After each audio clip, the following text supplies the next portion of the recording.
Welcome to episode 401, John D. Rockefeller, 10 Lessons. This is an outline of episode 401, lesson 1 to lesson 5. This is an outline of episode 401, lesson 6 to lesson 10. Lesson number 1, the Rockefeller Confidence. The providence or God is behind him. Business wasn't looking good for the 27-year-old oil man.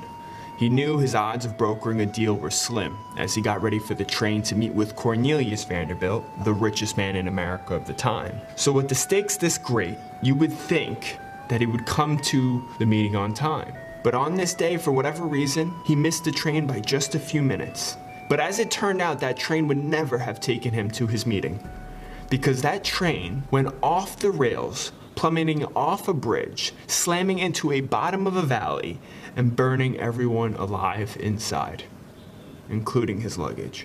It was one of the most horrific train accidents of that era, and John D. Rockefeller attributed his survival to Providence. He said, "I do regard the thing as the providence of God." He believed God spared him. And so when he went to later meet with Cornelius Vanderbilt, he had a renewed sense of confidence. To say, I'm going to charge you more than what my competitors are willing to offer, but I'll promise you that I'll fill all 60 of your train cars with barrels of oil every day. In his chair on his way home, he must have pondered one small problem. He didn't have enough capacity to fill 60 cars. He only had the capacity to fill 30. Lesson number 2, Frugality, Frugality, Frugality. He started life as a bookkeeper at age 16. He kept every business detail on his ledgers. To Rockefeller, every penny counts. Lesson number 3, Religious. He was raised by his religious mother, and his dad was a crook. At Bocatico Hills, Mr. Rockefeller made his last newsreel talk.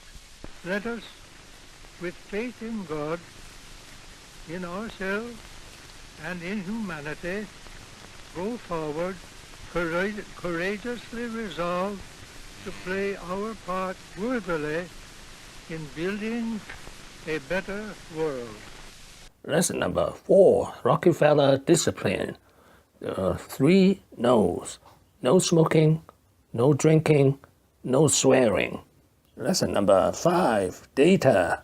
Rockefeller was spying as far away as Russia. Final is daily data. You'll hear us talk about daily data a lot. This man was crazy smart. He used to get daily data from the oil fields in Russia all the way back here to Cleveland, Ohio in the late 1800s, early 1900s. Lesson number 6, be ruthless. By all means necessary to squeeze out his competitors. Rebates, drawbacks, bribes, and blackmails. Lesson number 7, technical innovation, using byproducts of refinery. He also assembled a team of seasoned chemists and engineers, who not only optimized the refining process, but also discovered various uses for the byproducts of refining petroleum. You see, the early refineries in Cleveland could only operate at about a 60% efficiency, but John not only increased that percentage, he also started selling all the byproducts, like paraffin wax, tar, and naphtha. Within 2 years, the Rockefeller Refinery was worth over $70,000 and was among the largest in Cleveland. But John wasn't done. In 1865, there were 26 competing refineries, but within 5 years, John had acquired all but 4 of them. By this point, his business was getting too big to handle as a partnership, so in 1870 he incorporated as Standard Oil of Ohio. To convince the few remaining competitors in Cleveland, John would simply invite them over and show them his books, revealing that he could operate at a loss far longer than they could stay solvent. Lesson number 8, first to understand horizontal and vertical integration. So he had this company called Standard Oil that back in the late 1800s, early 1900s had more than 60% market share. 64, I think, is the exact number. And the government doesn't like that, so they forced him to break it up. He tried everything in his power.